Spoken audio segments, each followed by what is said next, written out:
Okay mga katets, so pag-usapan muna natin ang about sa remarkings sa mga inilagay doon sa puno ng niyog.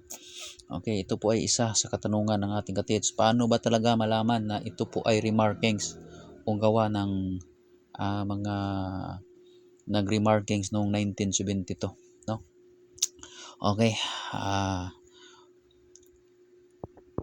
unang-una katets, bago mo tingnan kung ano yung mga marka doon sa puno ng niyog, tingnan mo muna ang edad ng niyog. Yun, edad ng niyog. Pagkatapos, paglagpas na 100 years yung niyog na yon, ang sunod mong gagawin ay alamin mo yung istorya dyan sa area o sa lugar. Kung talagang nagkampo ba yung mga Japanese dyan or sa malapit lang na baryo. No? Kung nakarating ba talaga yung mga Japanese. Okay? At kapag na-collect mo na ang mga impormasyon about sa Japanese o sa mga Koreanong sundalo na nakarating dyan sa area, posible na mayroon silang tinago kaya nagkaroon ng remarkings na inilagay sa mga punong kahoy, specifics doon sa mga puno ng niyog. Ito po ang palatandaan. Malalim ang pagkagawa ng tunay na remarkings. Ulitin ko po, malalim. Yung kitang-kita na yung panghuling kahoy ng niyog, yung pinakasolid niya bago pag nabutas yon ay talagang butas na po yung gitna. So kung sa Bisaya, madating na yung subok o ubod, no?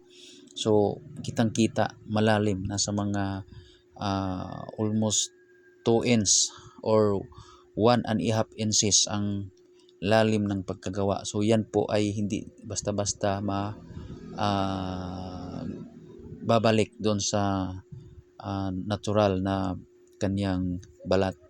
So katulad nitong pinapakita ko sa picture. At itong kasunod ay ganito po ang gawa lang ng mga Pinoy, no? At makikita mo din kung bagong gawa. Okay? Isa sa halimbawa nito itong apakan, no? So mapapansin mo medyo malalim din yung pagkagawa sa apakan. Ngunit halata na yung tapyas niya ay hindi libilado, hindi talagang inukit kundi tinapyas ng itak. So ganun po, no? Una, taon ng niyog. Pangalawa, history ng lugar. Pangatlo is tingnan mo yung pagkagawa sa marka na nakikita mo kung yan ba ay malalim, aabot doon sa huling part bago yung ubod o yung subok ng niyog kung tawagin sa Bisaya. So yun lang po, sana po ay nakatulong kasi marami pong nagpo-post nito. So sana po ay nakatulong po ito sa inyo mga katets. Hanggang dito na lang po, maraming salamat. Bye bye and God bless.